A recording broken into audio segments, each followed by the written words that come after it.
चलिए अब देखते हैं एक बहुत ही इंपॉर्टेंट पेज बेटा। अब ये बहुत ही ज़्यादा इंपॉर्टेंट क्यों है, क्योंकि इसके ये जो डायग्राम है ये बहुत कुछ बताता है, बट एनसीईआरटी में इसका बहुत ज़्यादा डिस्क्रिप्शन नहीं है। ठीक है, तो मैं इसको एक एक चीज़ को एग्जांपल के तौर पे बताऊंगा, तो आप इसको ध्यान से सुनिएगा कि मैं क्या क्या बोल रहा हूँ, क्या क्या लिख रहा हूँ, इसको लिख लीजिएगा कॉपी में।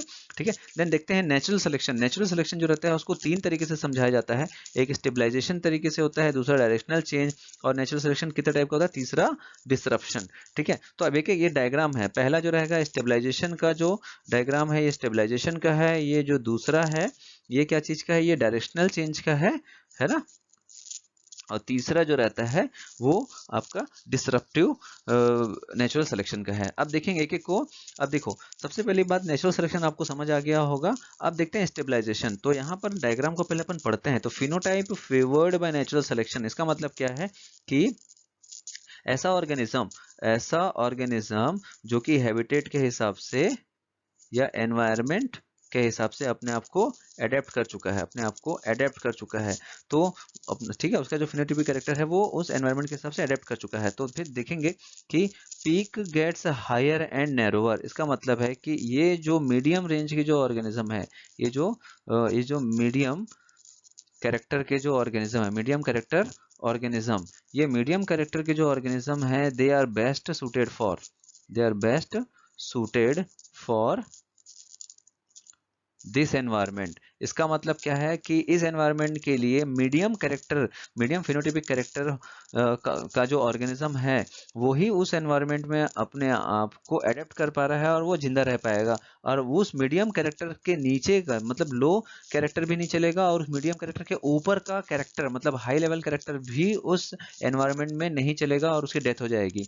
ठीक है, तो ये जो ऑर्गेनिज्म यहाँ पर दिख रहा है ये डेथ ऑर्गेनिज्म की बात कर रहे हैं जो कि डिक्लाइन हो रहा है। ठीक है, अब इसका सबसे बेस्ट एग्जांपल दूंगा, ध्यान से सुनिएगा। इसका एग्जांपल है जैसे कि एवरेज वेट ऑफ बेबी।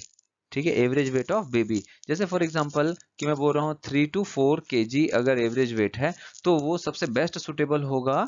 ठीक है, जिंदा रहने के लिए। अगर किसी एक बेबी का वेट 3 से 4 किलो से बहुत कम है, मतलब 2 किलो से भी कम है, 3 किलो मतलब कम हो गया है ना, 2 किलो से भी कम है, तो उसका सर्वाइवल रेट बहुत कम होगा। और अगर कोई बेबी का वेट 5 किलो से बहुत ज्यादा है तो भी उसका सर्वाइवल रेट बहुत कम होगा। तो ये जो एवरेज वेट जो मैंने बताया दैट इज ये एवरेज पॉपुलेशन का है जो कि उस समय पे जिंदा रहने के लिए सुटेबल है। देन ये हो गया बेटा स्टेबलाइजेशन, इसलिए इसको बोलते हैं stabilization natural selection.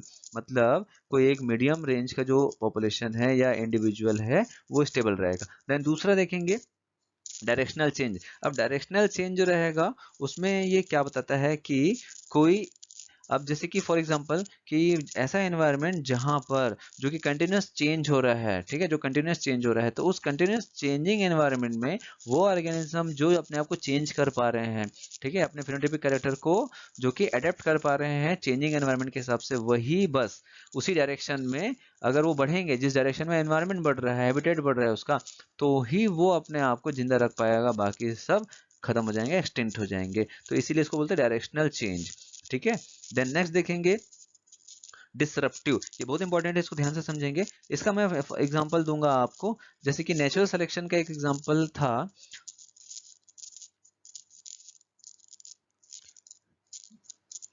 Moth insect. Moth insect की दो वैरायटी थी।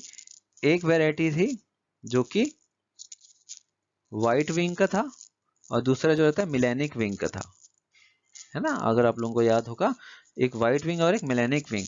क्या अब देखो ये ऐसा क्यों हुआ, क्योंकि मॉथ जो इंसेक्ट थे पहले व्हाइट थे, बाद में मिलेनिक बने, है ना, तो बाद में चेंज हुए। तो ये चेंजेस का कारण क्या था, इंडस्ट्रियलाइजेशन, इंडस्ट्रीज इंडस्ट्रीज के कारण क्या हुआ, जो इंडस्ट्री के आसपास का जो एनवायरनमेंट था वो ब्लैकिश हो गया।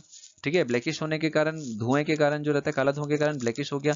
तो पेड़ और आसपास का एनवायरनमेंट जो है वो धुएं के कारण ब्लैकिश हो गया। तो ब्लैकिश एनवायरनमेंट में ये जो व्हाइट मॉथ इंसेक्ट थे, इनको जो बर्ड्स थे वो पहचान जाते थे इजीली। इसके कारण क्या हो जाते थे, इनकी पॉपुलेशन कम होने लग गई। तो क्या हुआ, ये उस एनवायरनमेंट के हिसाब से अपने आप को धीरे धीरे ढालने लग गए और वो व्हाइट से मिलेनिक पिगमेंटेड मॉथ इंसेक्ट में चेंज हो गया है। तो ये एक प्रकार का नेचुरल सिलेक्शन ही है अकॉर्डिंग टू एनवायरनमेंट, जिसके कारण उनकी जान बच गई। लेकिन जहां पर फैक्ट्रीज नहीं थे, क्या वहां पर वो मॉथ इंसेक्ट भी चेंज हुए थे क्या? नहीं। वो जहां पर नॉन इंडस्ट्रियल एरिया था वहां पर ये जो मॉथ इंसेक्ट है उनका कलर व्हाइट ही था। तो इसका मतलब क्या है बेटा कि एक ही स्पीशीज के दो अलग अलग फॉर्म मिल रहे हैं। ठीक है, एक ही स्पीशीज के दो अलग अलग फॉर्म मिल रहे हैं अकॉर्डिंग टू हैबिटेट। तो ये क्या है, दोनों के दोनों सरवाइव कर रहे हैं लेकिन अलग अलग जगह पे। ठीक है, तो उसी को बोलते हैं डिसरप्टिव, मतलब दो टाइप के पॉपुलेशन है ना, जैसे कि मैंने बताया था दो टाइप के पॉपुलेशन है, दोनों सरवाइव कर रहे हैं अकॉर्डिंग टू एनवायरनमेंट। ठीक है, तो इसको ध्यान से एक एक चीज को समझिएगा। इतना ही है इसमें, ज्यादा जो मैंने एग्जांपल बताया उस एग्जांपल को ही याद रखेंगे, आसानी से समझ आ जाएगा।